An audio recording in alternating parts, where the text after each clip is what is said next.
Congress party youth Congress కార్యకర్తలు Bharatiya Janata party కార్యాలయం పైన పద్ధతి ప్రకారం వ్యూహం ప్రకారము దాడి చేయడం జరిగింది. మా నేతలు ఆడ ఉన్న సందర్భంగా మా జనరల్ సెక్రటరీ కాసం వెంకటేశ్వర్లకు గాయాలు దాకినాయి. నందు అనేటటువంటి ఒక దళిత్ మోర్చా నాయకుడికి దాకినాయి. ఓబీసీ మోర్చా రాష్ట్ర అధ్యక్షుడు ఆనంద్ గౌడ్ కూడా గాయాలు దాకినాయి.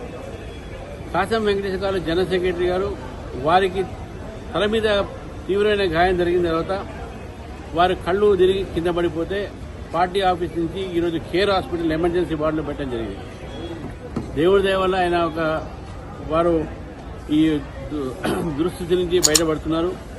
ఇప్పుడే రికవర్ అవుతున్నారు. భారతీయ జనతా పార్టీ ఈ దాడిని తీవ్రంగా ఖండిస్తుంది. ఇది పథకం ప్రకారము భారతీయ జనతా పార్టీ నాయకుల మీద దాడి చేయడానికి వచ్చినటువంటి